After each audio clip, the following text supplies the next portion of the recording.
Hi friends, welcome to our channel. So friends, today topic వచ్చి 9th class friends. New text book. ఇదివరకు మనం 1 to 8 వరకు అయితే మన తెలుగు పాఠ్యాంశాలకు సంబంధించి ప్రక్రియ, కవి, అలాగే ఇతివృత్తం సంబంధించి మనకి ప్లేలిస్ట్లో ఒక వీడియో ఉంటుంది చూడండి. మ్యాక్సిమం మినిమం 1 hour ఉంటుంది. సో ఓవరాల్గా 1 నుంచి 8 వరకు న్యూ టెక్స్ట్ బుక్ సంబంధించి అన్నీ ఉన్నాయి. సో ఇప్పుడు 9th క్లాస్ సంబంధించి తెలుగు పరిమళం. సో దీని మీద ఒక వీడియో కూడా మీకు పెట్టడం జరుగుతుంది. చాలామంది సిలబస్ పరంగా కన్ఫ్యూజ్ అవుతున్నారు. సో కన్ఫ్యూజ్ ఏం లేదు ఫ్రెండ్స్. సో 9th అయితే 2023లో మనకి సిలబస్ మారింది కనుక అది మన డిఎస్సికి అయితే సేమ్ అదే సిలబస్ ఉంటుంది. ఎందుకంటే 2023-24 అకాడమిక్ ఇయర్ కనుక ఒక్క 10th క్లాస్కి వచ్చేసరికి కొంచెం కన్ఫ్యూజ్ అవుతారు. ఎందుకంటే ప్రస్తుతం అయితే 2024 సిలబస్ పరంగా న్యూ టెక్స్ట్ బుక్స్ ఉండడం జరిగింది. బట్ మనకి 2023-24 అకాడమిక్ ఇయర్ కనుక అప్పుడు సిలబస్ అయితే చాలామంది చదవాలని అంటున్నారు 10th క్లాస్ సంబంధించి. సో 9th వరకు అయితే ప్రాబ్లం అయితే ఉండదు. సో 1 నుంచి 9th వరకు నో ప్రాబ్లం. ఎందుకంటే 9th అనేది 23లో సిలబస్ మారింది, అది కూడా తెలుగు పరిమళం. 2024లో 10th క్లాస్ మారింది, అది కూడా తెలుగు పరిమళమే ఉంటుంది తెలుగు. సో అది కూడా వీడియో చేద్దాం. అలాగే ఓల్డ్ టెక్స్ట్ బుక్ సంబంధించి తెలుగు దివ్వులేని ఉంటుంది, అది కూడా ఒకటి చేద్దాం 10th క్లాస్ సంబంధించి. ఇంకా సో 10వ తరగతి సంబంధించి ఓల్డ్ న్యూ చదువుకుంటే బెటర్. 9th వరకు అయితే ఇంకా ఒకే సిలబస్ ఉంది, 2023 వరకు మారిన సిలబస్సే. ఓకే, ఇంకా లేట్ చేయకుండా టాపిక్ వెళ్ళిపోతాం friends. So 9th class Telugu పరిమళం సంబంధించి చూడండి. ఫస్ట్ లెసన్ ఇక్కడ చూడండి. లెసన్ ముందు పై పేజీ పైన ఇది ఉంటుందండి, కమ్మని తెల్లటంచి నుడికారపు సొంపులు అని. సో అది ఎవరంటే తుమ్మల సీతారామూర్తి గారు రచించారండి. ఇది పైన అట్ట పైన ఉంటుంది, చెప్పలేం. సో అది కూడా ఇవ్వడానికి అవకాశం ఉంది, చెప్పి అది కూడా రాయడం జరిగింది. కమ్మని తెల్లటి నుడికారపు సొంపులు అనే పద్యం ఎవరిదని అడగవచ్చు. సో ఫస్ట్ లెసన్ చూడండి, ధర్మబోధ. సో ధర్మబోధ వచ్చి మూల గ్రంథం అండి, ఆంధ్ర మహాభారతం. కవి వచ్చి నన్నయ్య. సో ప్రక్రియ ఇతివృత్తం చెప్పడం జరుగుతుంది కింద. సో ఇది 9th class new text books ఏం చేయాలంటే ఫస్ట్ ఎంట్రన్స్ ఒక గేమ్ ఇచ్చాడండి. ప్రతి పాఠ్యాంశం కూడా ఒక గేమ్ అనేది ఉంది. ఆ గేమ్ ఎవరు రచించారో కూడా మనకి గుర్తుంచుకుంటే మంచిదని చెప్పి అది కూడా రాయడం జరిగింది. సో మొదట దీవెన గేయం ఉంటుందండి, ఇది దంతార్తి చర్మ రచించారు. సో దీవెన గేయం. సో ధర్మబోధ స్టోరీ గురించి కొంచెం వివరణ ఇవ్వడం జరిగింది చూడండి ఫ్రెండ్స్. విశ్వామిత్రుడు తపస్సు భంగం కలిగించుటకు దేవతలు మేనకలను పంపించి వారికి ఒక బాలిక జన్మిస్తుందండి. ఇది మనకు ఆల్రెడీ తెలిసిన స్టోరీ, టీవీలో కూడా చూస్తుంటాం. మేనక పంపించి విశ్వామిత్రుడికి మేనకకు సంబంధించి ఒక బాలిక పుడుతుంది, ఆవిడ పేరు శకుంతల. సో ఈ శకుంతలను కణ్వ మహాముని పెంచుకుంటాడండి. తర్వాత దుష్యంతుడు శకుంతలను గాంధర్వ చేసుకుంటాడు. ఒకరోజు ఈ కణ్వముని ఆశ్రమంకి వచ్చేటప్పుడు శకుంతలను చూసి గాంధర్వ చేసుకుని తన రాజ్యాన్ని వెళ్ళిపోతాడండి, ఈవిడిని విడిచిపెట్టేసి. అప్పుడు ఈ శకుంతల దుష్యంతుడికి కుమారుడు పుడతాడండి, భరతుడు. అప్పుడు దుష్యంత రాజ్యానికి వెళ్ళి ఈ శకుంతల వెళ్తుందండి. ఎందుకంటే శకుంతలను విడిచిపెట్టి దుష్యంత తన రాజ్యానికి వెళ్ళిపోతాడు కనుక. సో అప్పుడు కుమారుడు ఉంటాడు శకుంతల కనుక. అప్పుడు తన రాజ్యానికి వెళ్ళి ధర్మబోధ చేస్తుందండి. అదే ఈ పాఠ్య నేపథ్యం. ప్రక్రియ చూడండి, ప్రాచీన పద్యం అండి. సో ధర్మబోధ అనేది ప్రక్రియ ప్రాచీన పద్యం, పద్యభాగంలో ఉంటుంది. ఇతిహాసం వచ్చి ఇతిహాసం అండి. ఇతిహాసం అనగా ఈ విధంగా జరిగిందని అర్థం అండి. మనకు ఆల్రెడీ తెలిసిందే, రామాయణ మహాభారతం ఇతిహాసాలు అంటారు. ఇతివృత్తం చూడండి, కుటుంబ సంబంధాలండి. సో ధర్మబోధ ప్రక్రియ వచ్చి ప్రాచీన పద్యం, ఇతివృత్తం కుటుంబ సంబంధాలు. సో చివరిలో మొత్తం 9వ తరగతి న్యూ తెలుగు టెక్స్ట్ బుక్ సంబంధించి మొత్తం పాఠ్యాంశం, ప్రక్రియ, ఇతివృత్తం సంబంధించి సింపుల్గా సంక్షిప్తంగా మీకు ఇవ్వడం జరిగింది. సో చాలామంది ఇది అంతా చదవలేం సార్ అని చాలామంది అనుకుంటారు. సో వాళ్ళ కోసం ఇది లాస్ట్లో ఉంది, డోంట్ వరీ. ఒకేసారి మనము అన్ని లెసన్స్ కూడా ఇదే విధంగా రాసాం. 8th, 7th, 6thలో కూడా ముందుగా అన్ని వివరించి లాస్ట్లో సంక్షిప్తంగా ఒకే దగ్గర అన్ని పాఠ్యాంశాల పేరు, ఇతివృత్తం, ప్రక్రియ కూడా రాయడం జరిగింది. ఓకేనా. చూడండి ఫ్రెండ్స్, ఇంకా కవి గురించి ఇక్కడ జరిగింది. నన్నయ్య వచ్చి 11వ శతాబ్దం అండి. మహేంద్రవరం పాలించిన రాజరాజ నరేంద్ర ఆస్థాన కవి, వేదవ్యాసులు. సంస్కృతంలో రాసిన మహాభారతాన్ని ఆంధ్రీకరించారండి ఈయన మొదటివారు. ఈయన వచ్చి ఆది సభ అరణ్యపరం సగభాగం అండి. సగభాగం అంటే అది కూడా ఇక్కడ విప్లవంగా ఇచ్చాడు. 4 అశ్వాలు 142 పద్యాల వరకు రాశారండి నన్నయ్య, చెప్పలేం. సో అరణ్య సగభాగం అంటాం. సో సంక్షిప్తంగా వివరంగా చెప్పాలనుకుంటే ఆ అరణ్య సగభాగంలో ఎంత అంటే 4 అశ్వాలు 142 పద్యం వరకు రాశారండి ఈయన. నెక్స్ట్ చూడండి, సాముండికి విలాసం, ఇంద్ర విజయం కావ్యాలను, ఆంధ్ర శబ్ద సింతమైన వ్యాకరణ గ్రంథాన్ని కూడా ఈయన రాశారని చెప్తుంటారు. నెక్స్ట్ వచ్చి ఈయన బిరుదులు చూడండి, ఆదికవి వాగన శాసనుడి బిరుదులు. ఈయన యొక్క ప్రధాన లక్షణాలండి. ఇది ఒకసారి అడిగారండి, ఇది కూడా అడిగారండి గత డిఎస్సిలో. అక్షరరమ్యత ఎవరి ప్రధాన లక్షణం అడుగుతారండి, లేదంటే ప్రసన్న కథ, కవితాయుక్తి, లేదా నానారుచిత శక్తియుక్తి అనేది ఎవరి ప్రధాన లక్షణాలు అంటే నన్నయ్య అండి. అలాగే అనువాద పద్ధతి శైలిలో ప్రముఖులండి ఈయన, అనువాద పద్ధతి మరియు శైలిలో. నెక్స్ట్ ధర్మబోధ పాఠ్యాంశం వచ్చి నన్నయ్య రచించిన మహాభారతంలోని ఆది పర్వం చతుర్దాసం అండి. 4 అశ్వాసం నుంచి ఈ పాఠ్యాంశం తీసుకున్నారు ధర్మబోధ అనేది గుర్తుంచుకోండి. నెక్స్ట్ వచ్చి సెకండ్ లెసన్ చైతన్యం అండి. చైతన్యం యొక్క మూల గ్రంథం వచ్చి కొత్తపాలి అండి. కవి వచ్చి తాపి ధర్మారం. ప్రక్రియ వచ్చి గేయి కవిత. ఇతివృత్తం వచ్చి సామాజిక బాధ్యత అండి. ప్రక్రియ గేయి కవిత, ఇతివృత్తం సామాజిక బాధ్యత. ఇది మొదట గేయం చూడండి, పోలండ్ అయిపోల్ అనే గేయం ఉంటుందండి లెసన్ స్టార్టింగ్లో, అది ప్రసాదమూర్తి రాశారండి. ఇంకా కవి గురించి చూడండి, తాపి ధర్మారావు అభ్యుదయ రచయిత అయిన పత్రికా సంపాదకుడు, నాటకాలు నాటికలు ఎన్నో వ్యాసాలు రచించారు. పాతపాలి కొత్తపాలి దేవాలయంపై బూతు బొమ్మలు ఎందుకు, ఇది వెరీ ఇంపార్టెంట్ రచన అండి ఇది, దేవాలయంపై బూతు బొమ్మలు ఎందుకు అనేది.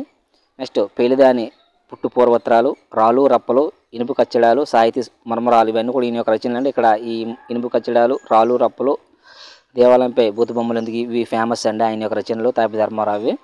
శ్యామకూర వెంకటకవి విజయ విలాస ప్రబంధంకి ఆయన రాసిన హృదయోల్లాస రచనకి కేంద్ర సాహిత్య అకాడమీ పురస్కారం లభించిందండి ఈయనకు.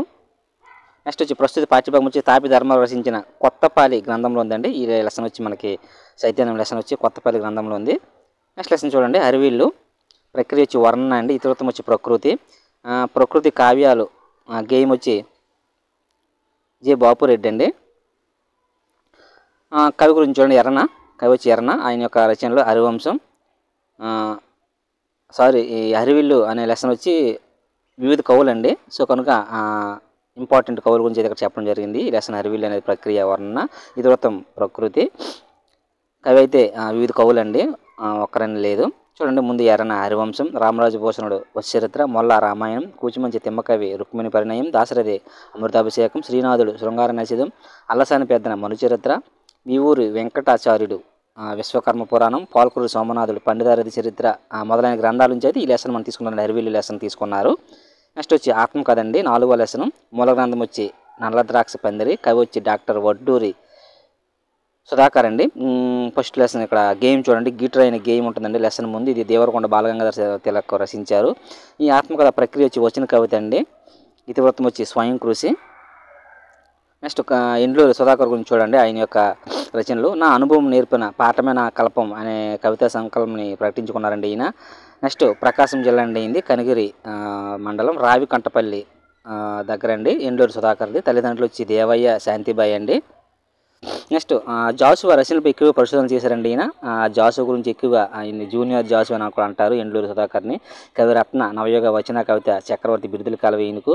ఈయన యొక్క రచనలు చూడండి, వర్తమానం, మల్లి మొగ్గలు, గొడుగు, కొత్త గబ్బిలం, వర్గీకరణీయం, గోసంగి, నల్లద్రాక్ష పందిరి, అటజన కాంచి యాత్ర మొదలైన కవిత్వాలు ఈయన యొక్క రచనలండి ఎండ్లూరి సుధాకర్వి. నెక్స్ట్ చూడండి, 5వ లెసన్ స్నేహం అండి. స్నేహం యొక్క ప్రక్రియ వచ్చి పద్యం, ఇతివృత్తం వ్యక్తిత్వ వికాసం అండి. స్నేహ గీతం అనే గేయం ఉంటుందండి ఎంట్రన్స్, అది అద్దేపల్లి రామ్మోహన్ రావు రచించారు. విశ్వాసం లేకుండా స్నేహం ఉండదు అని గౌతమ బుద్ధుడు అంటాడండి. విశ్వాసం లేకుండా స్నేహం ఉండదని చెప్పింది గౌతమ బుద్ధుడు. మనిషి అవసర కాలంలో ఆదుకున్న వ్యక్తి మిత్రుడి కన్నా ప్రియమైనది ఏదీ లేదని చెప్పింది గురునానక్ అండి. కష్టకాలంలో మనకు నిజమైన మిత్రుడు ఎవరు తెలుస్తుందని చెప్పింది గాంధీజీ అండి. ఇవి కొటేషన్స్ ఉంటాయి లెసన్లో, స్నేహం అనే లెసన్లు. ఇది ఆదికవి బిరుదు రాజరాజ నరేంద్ర ఆస్థాన కవి నన్నయ్య అండి. కవి బ్రహ్మ బిరుదు మనుసిద్ధి ఆస్థాన కవి అంటే తిక్కనండి. ఈ లెసన్ కూడా, స్నేహం లెసన్ కూడా వివిధ కవులు రచించారండి. అందుకని ఆ ఇంపార్టెంట్ రచయితల గురించి ఇక్కడ చెప్పడం జరిగింది. ఒక్క కవి అంటూ ఉండరు కనుక అందరి గురించి ఇక్కడ చెప్పడం జరుగుతుంది. నన్నయ్య తిక్కన. నెక్స్ట్ వచ్చి ప్రజాకవి బిరుదు 15వ శతాబ్దం చెందినవాడు పోతన అండి. నెక్స్ట్ వచ్చి సుగ్రీవ విజయం అండి, యక్షగానం కర్త 16వ శతాబ్దం చెందినవారు కందుకూరు రుద్రకవి. నెక్స్ట్ సుదీక్షణ పరిణయం గ్రంథం మరియు 16వ శతాబ్దం చెందిన ఎవరంటే తెనాలి అన్నయ్య కవి అండి. కవి సామ్రాట్ బిరుదు కృష్ణా జిల్లా నందమూరుకు జన్మించినటువంటి విశ్వనాథ సత్యనారాయణ అండి. వెరీ వెరీ ఫేమస్ ఈయన. ఈ తల్లిదండ్రులు వచ్చి శోభనాద్రి పార్వతి. ఈయన యొక్క రచనలు చూడండి, శ్రీమద్ రామాయణ కల్పవృక్షం, కావ్యానికి జ్ఞానపీఠ పురస్కారం వచ్చిందండి ఈయనకు. ఇది 1 or 2 times చదివిన బిట్టు. నెక్స్ట్ ఈయన యొక్క రచనలు ఇంపార్టెంట్, 1000 పడగలు, కిన్నెరసాని పాటలు, కోకిలిపిల్లి, ఏకవీర మొదలైన రచనలు రచించారండి. సో ఇప్పుడు చెప్పినటువంటి ఈ రచయితలందరూ కూడా ఈ లెసన్కి సంబంధించి వాళ్ళ యొక్క ఇంపార్టెంట్ పద్యాలకు తీసుకోవడం జరిగిందండి. సో అందుకని వివిధ కవులని చెప్పడం జరిగింది. నెక్స్ట్ వచ్చి 6వ లెసన్ అండి, తీర్పు అండి. తీర్పు యొక్క మూల గ్రంథం వచ్చి కరుణశ్రీ అండి, జంధ్యాల పాపయ్య శాస్త్రి. కరుణశ్రీ కవి జంధ్యాల పాపయ్య శాస్త్రి. కృష్ణ గీతకు లేని గేయం ఉంటుందండి ఎంట్రన్స్, ఇది పెరుగు రామకృష్ణ గారు రచించారు.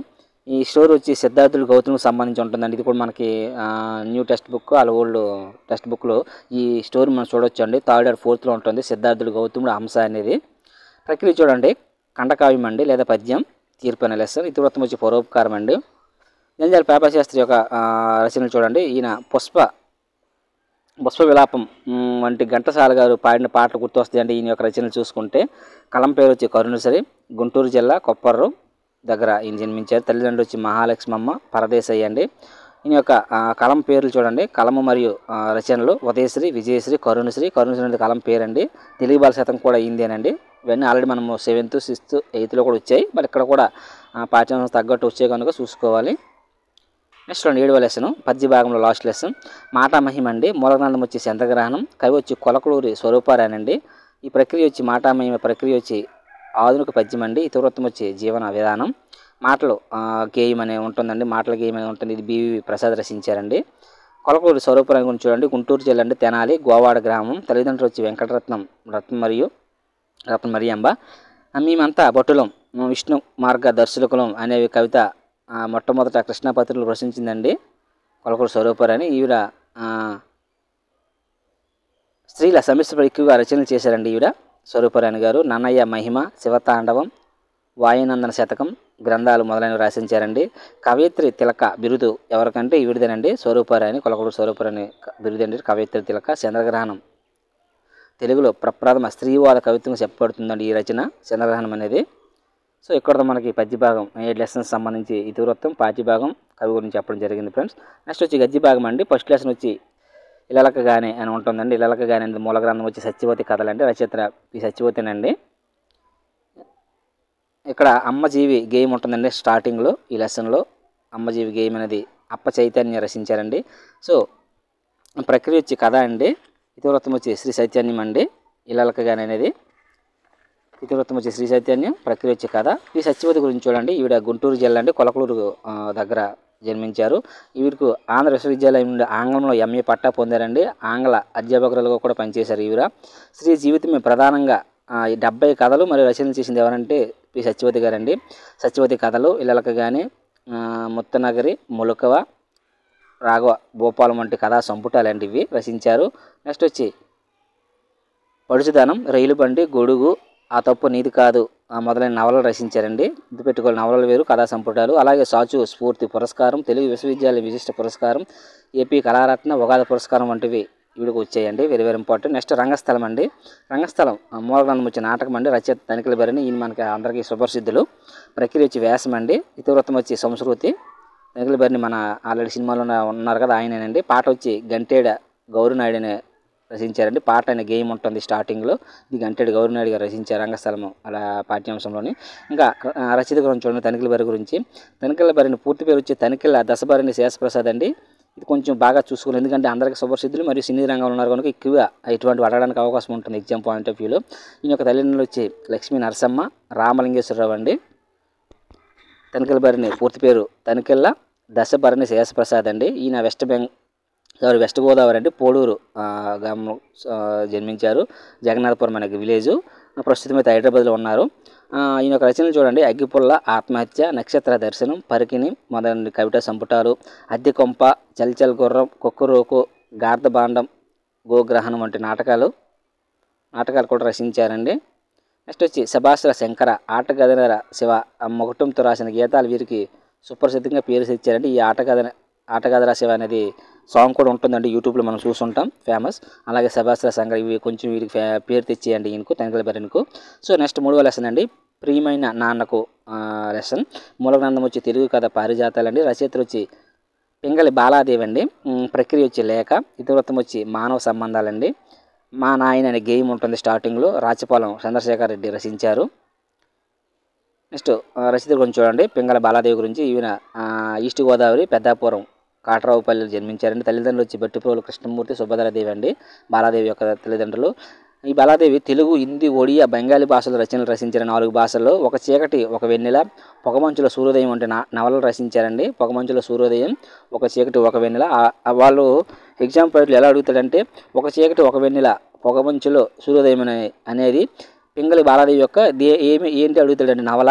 కథ లేదంటే కథానికి కవిత్వం అడుగుతాడండి, అలా కూడా కనిపించేస్తాడు. సో నవలలు అండి. సో రచయితల యొక్క నవలలు, కథా సంపుటాలు, కవిత్వాలు, వ్యాసాలు ఉంటాయండి. సో అలా ఉండేటప్పుడు కొంచెం శ్రద్ధగా చూసుకోవాలి, ఏంటని కన్ఫ్యూజ్ అవ్వకుండా. నెక్స్ట్ నాన్నకు రాయని ఉత్తరం కథా సంపుటి అండి రచించారు ఈవిడ. నాన్నకు రాయని ఉత్తరం అనేది కథా సంపుటి.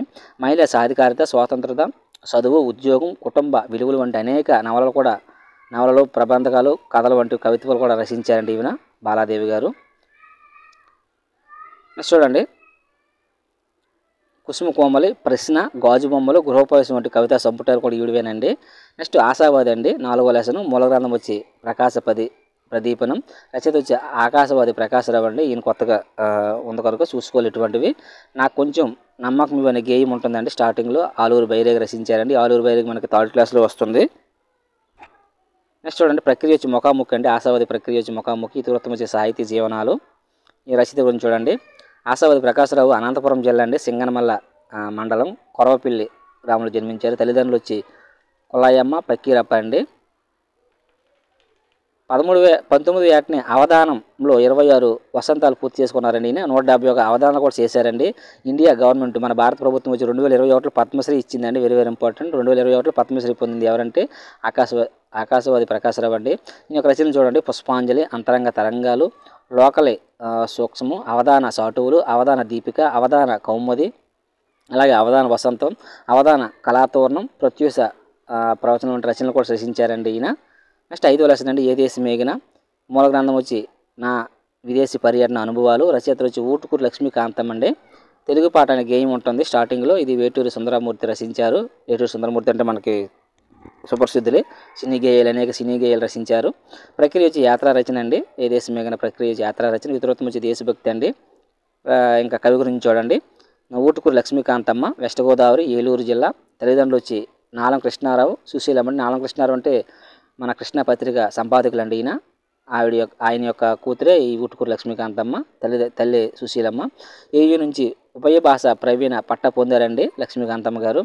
మన సాహితీ మధుభారతి గేయాలు, ఆంధ్రుల కీర్తన, వాగ్మేయ సేవ, ఆంధ్ర కవయిత్రులు, అఖిల భారత కవయిత్రులు, అంశ విజయం, అభిజ్ఞాన శాకుంతలం, జాతిపిత, ఒక చిన్న దివ్వే, నా తెలుగు మంచాల, లజ్జ, కిరీట ధారణి, భారతదేశ చరిత్ర వంటి రచనలు కూడా ఈవిడవేనండి, ఊటుకూరు లక్ష్మీకాంతంవి. సంస్కృత సామ్రాజ్య వైభవం ఏకాంకి కూడా రచించారండి. ఏకాంకి ఏంటంటే సంస్కృత సామ్రాజ్య వైభవం. నెక్స్ట్ వచ్చి సాహితీ రుద్రం అనేది ఆత్మ చరిత్ర, కాంతి శిఖరాల వంటి భక్తి రచనలు కూడా చేశారండి. అమృతవల్లి, చీకట రాజ్యం వంటి నవల్లో కూడా రాశారండి ఈవిడ. కొంచెం ఇది కూడా ఇంపార్టెంటే ఊటుకూరు లక్ష్మీకాంతం కూడా. నెక్స్ట్ నా చదువు అండి 6వ లెసన్. మూల గ్రంథం వచ్చి అనుభవాలు, జ్ఞాపకాలు. రచయిత వచ్చి శ్రీపాద సుబ్రహ్మణ్య శాస్త్రి అండి. ఈయన కూడా చెప్పుకోదగ్గ రచయిత తెలుగులో. ఇతరత్వం వచ్చి స్ఫూర్తి అండి. ప్రక్రియ వచ్చి స్వీయ చరిత్ర అండి. నా అనుభవాలు, జ్ఞాపకాలు అనేది శ్రీపాద సుబ్రహ్మణ్యం యొక్క స్వీయ చరిత్ర. దాని నుంచి నా చదువు అనేది తీసుకోవడం జరిగింది. చూడండి, మువ్వల చేతికర్ర అనే గేయం ఉంటుందండి. స్టార్టింగ్లో గేయము శకామని రచించారు. శ్రీపాద సుబ్రహ్మణ్య శాస్త్రి గురించి చూడండి, ఈస్ట్ గోదావరి అండి ఈయనది. పాలమూరులో జన్మించారు. తల్లిదండ్రులు వచ్చి మహాలక్ష్మి సోదమ్మ, లక్ష్మీపతి సోమయాజుల తల్లిదండ్రులు. వడ్లగింజలు, మార్గదర్శి, పుల్లంపేట జలచేర, వీరపూజ, గులాబీ అత్తరు, కీలెరిగిన వాత, 75 కథలు మొదలైన 75 కథలు కూడా ఈయనవేనండి. మిథును, అనురాగం, శ్మశాన వాటిక వంటి నవలలు, ప్రేమపాసం, రాజరాజు, రక్షాబంధన్ వంటి నాటకాలు, ఆయుర్వేద, యోగ, ముక్తావళి వంటి వైద్యశాస్త్ర గ్రంథాలు కూడా రచించారండి. గుర్తుపెట్టుకోవాలి. శ్రీపాద వారి వచనంలో తెలుగువారికి తెలుగుదనానికి నారాయణక కవచము అని చెప్పింది ఎవరంటే మల్లాది రామకృష్ణ అండి. శ్రీపాద వారి వచనములో తెలుగువారికి తెలుగుదనానికి నారాయణ కవచం వంటివి అని చెప్పింది మల్లాది రామకృష్ణ అండి. లాస్ట్ లెసన్ అండి, ఆకుపచ్చ శోకం. మూల గ్రంథం వచ్చి ఆకుపచ్చ శోకం. కవి వచ్చి doctor Kondepogu B David Livingston అండి. లివింగ్స్టన్ అని గుర్తుపెట్టుకోండి, లివింగ్స్టన్ అండి. ఆకుపచ్చ శోకం. ప్రక్రియ వచ్చి పర్యావరణ కవిత్వం. ఇతివృత్తం పర్యావరణం అండి. తోటకు వేడాములు అని గేయం ఉంటుందండి. ఇది భగవాన్ రచించారండి. లివింగ్స్టన్ గురించి చూడండి, లివింగ్స్టన్ వచ్చి ప్రకాశం జిల్లా అండి, మార్కాపురంలో జన్మించారు. తల్లిదండ్రులు వచ్చి సుందర ప్రకాశం, రోతమ్మ అండి. ఈయన యొక్క రచనలు అండి, దీపాలు, అరణ్యంలో కేక, దగ్ధ దృశ్యం, ఆకుపచ్చ శోకం, కవితా సంపుటాలండి. ఈ ఆకుపచ్చ శోకం నుంచి మనకి ఈ లెసన్ తీసుకోవడం జరిగింది. ఇవన్నీ కవితా సంపుటాలండి. కుర్చీ చెప్పిన చర్చీ కథలు, అపూర్వయానం వంటి నవలలు రచించారండి. అపూర్వయానం, కుర్చీ చెప్పిన చర్చీ కథలు నవలలండి లివింగ్స్టన్ యొక్క. నెక్స్ట్ వచ్చి విశ్వధర్మ వంటి వ్యాసాలు కూడా రచించారండి ఈయన. ఆకుపచ్చ శోకం రచన వచ్చిన లివింగ్స్టన్. ఇక్కడ మనం కొత్తగా 9వ తరగతికి సంబంధించి లివింగ్స్టన్ ఒక కొత్తగా కనిపించింది పేరు, లక్ష్మీకాంతం ఉటుకూరు, మిగతా అందరూ పరిచయం ఉన్న వాళ్ళే. సో ఇక్కడతో మనకి 9th క్లాస్ సంబంధించి పూర్తిగా పాఠ్యాంశం, కవి, రచయిత యొక్క రచనలు కూడా చెప్పడం జరిగింది ఫ్రెండ్స్. ఇంకా విపులంగా చూడండి, ఇక్కడ మన వీక్షకుల కోసం విపులంగా ఒకే దగ్గర రాయడం జరిగింది 9th క్లాస్ సంబంధించి సంక్షిప్త వివరణ. పద్యభాగం చూడండి, మొత్తం 7 లెసన్స్ ఉన్నాయండి. ధర్మబోధ, చైతన్యం, హరివిల్లు, ఆత్మకథ, స్నేహం, తీర్పు, మాట, మహిమ. ప్రక్రియలు చూడండి, ధర్మబోధ ప్రక్రియ ప్రాచీన పద్యం అండి, ఇతివృత్తం వచ్చి కుటుంబ సంబంధాలు. కవి వచ్చి నన్నయ్య అండి. సెకండ్ చైతన్యం అండి, ప్రక్రియ వచ్చి గేయి కవిత, ఇతివృత్తం వచ్చి సామాజిక బాధ్యత. కవి వచ్చి తాపి ధర్మారావు అండి. హరివిల్లు అండి, హరివిల్లు లెసన్కి వచ్చి ప్రక్రియ వచ్చి వర్ణన అండి, ఇతివృత్తం ప్రకృతి. కవి పరిచయం, రచయిత వచ్చి వివిధ కవులు ఉంటారండి ఇందులో చెప్పాం కదా. నెక్స్ట్ ఆత్మకథ అండి, ఆత్మకథ ప్రక్రియ వచ్చి వచ్చిన కవిత, స్వయం కృషి అండి, ఇతివృత్తం. ఎండ్లూరి సుధాకర్ అండి, ఇది కూడా ఇక్కడ కొత్తగా ఈ పేరు వచ్చింది కనుక ఇది కొంచెం బాగా చూసుకోవాలి. నెక్స్ట్ స్నేహం అండి, 5వ లెసన్, ప్రాచీన పద్యం అండి, ప్రక్రియ. ఇతివృత్తం వచ్చి వ్యక్తిత్వ వికాసం అండి, ఇది కూడా వివిధ కవులు రచించారు. నెక్స్ట్ తీర్పు అండి, 6వ లెసన్, ఆధునిక పద్యం అండి, ప్రక్రియ. ఇతివృత్తం వచ్చి పరోపకారం. కవి వచ్చి జంజాల పాపా చేస్తారని కరుణశ్రీ అని గుర్తుపెట్టుకోవచ్చు. నెక్స్ట్ 7వ లెసన్ అండి, మాట మహిమ, ఆధునిక పద్యం అండి, ప్రక్రియ. ఇతివృత్తం వచ్చి జీవన విధానం, ఇది కొలకలూరి స్వరూపర్ అని రచించారండి. సో ఇక్కడ మనకు పద్య భాగం. నెక్స్ట్ గద్య భాగం చూడండి, మళ్ళీ 7 లెసన్స్ ఉంటాయి. ఫస్ట్ లెసన్ వచ్చి ఎలలకగానే, కథానిక అంటే ప్రక్రియ. ఇతివృత్తం వచ్చి చైతన్యం, పి సత్యవతి రచించారండి. నెక్స్ట్ 2వ లెసన్ రంగస్థలం అండి, ప్రక్రియ వ్యాసం. ఇతివృత్తం సంస్కృతి అండి, తనిఖీల భరణిగా రచించారు. నెక్స్ట్ ప్రియమైన నాన్నకు లేఖ అండి, మానవ సంబంధాలు అండి, ఇతివృత్తం వచ్చి పింగళి బాలాదేవి రచించారు. ఆశావాది అండి, 4వ లెసన్, ముఖాముఖి ప్రక్రియ. సాహితీ జీవనం అండి, ఇతివృత్తం ఆశావాది ప్రకాశరావు. ఏ దేశం మేఘన అనేది పాఠ్యాంశం 5వ లెసన్ అండి, ప్రక్రియ వచ్చి యాత్రా సాహిత్యం. ఇతివృత్తం వచ్చి దేశభక్తి అండి, ఊటుకూరు లక్ష్మీకాంత రచించారండి. నెక్స్ట్ నా చదువు అండి, 6వ లెసన్, స్వీయ చరిత్ర. ఇతివృత్తం వచ్చి స్ఫూర్తి, శ్రీపాద సుబ్రహ్మణ్య శాస్త్రి అండి. ఆకుపచ్చ శోకమండి, లాస్ట్ లెసన్. 7వ లెసన్ వచ్చి 9th క్లాస్ సంబంధించి గద్య భాగంలో పర్యావరణ కవిత్వం అండి, పర్యావరణం ఇతివృత్తం అండి, డేవిడ్ లివింగ్స్టన్ రచించారండి. సో ఇక్కడతో మనకి పూర్తిగా కంప్లీట్గా అయిపోయిందండి. నెక్స్ట్ వీడియోలో 10వ తరగతి సంబంధించి న్యూ అండ్ ఓల్డ్ రెండు కూడా చేయడం చూసుకోవడం బెటర్ అండి. ఎందుకంటే మనకి డిఎస్సి 2024 సిలబస్ ప్రకారంగా అయితే 2023, 24 చూసుకోవాలి కనుక ఆ అకాడమిక్ ఇయర్లో ఉన్నటువంటి తెలుగు దివ్వులైన ఉంటుందండి. 10th క్లాస్ సంబంధించి ఓల్డ్ టెక్స్ట్ బుక్ తెలుగు దివ్వులు అది చూసుకోవాలి. లేదు 2024 నూతన సిలబస్ పరంగా అయితే తెలుగు పరిమళమైన ఉంటుందండి. ఇప్పుడు 9th క్లాస్ ఎలా ఉందో అలాగే తెలుగు పరిమళమైన టెక్స్ట్ బుక్ ఉంటుంది. సో అది కూడా చూసుకోవాలి. ఎందుకంటే అడు న్యూ సిలబస్సా ఓల్డ్ సిలబస్ అని మనకి కరెక్ట్గా తెలియదు కనుక నాకు తెలిసి న్యూ సిలబస్సే చూసుకోవడం బెటర్ అండి. ఎందుకంటే ఇప్పుడు టీఎస్ అనేది టీచర్ ఉపాధ్యాయ నియామక పరీక్ష కనుక మనం రాబోయే రోజులు మనము ఏ టెక్స్ట్ బుక్ అయితే మనం పిల్లలకి బోధించాలో మ్యాక్సిమం అవే టెక్స్ట్ బుక్ నుంచి వాడి బిట్లు కూడా ఇవ్వడానికి ఎక్కువ అవకాశం ఉంటుంది కనుక న్యూ టెక్స్ట్ బుక్ పరంగానే ఎక్కువగా చూసుకోండి. సో ఇంకా టైం ఉంటే ఓల్డ్ టెక్స్ట్ బుక్ కూడా చూసుకోండి. సో 9th వరకు అయితే నో ప్రాబ్లం అండి. 1 నుంచి 9th వరకు ఎటువంటి ప్రాబ్లం కూడా ఉండదు. ఒకసారి అది ఒక లైవ్ వీడియో కూడా మీకు చెప్పడం జరుగుతుంది. ఏ టెక్స్ట్ బుక్స్ మారాయి, ఎప్పుడు మారాయి అనేది కూడా చెప్పడం జరుగుతుంది ఫ్రెండ్స్. Thank you.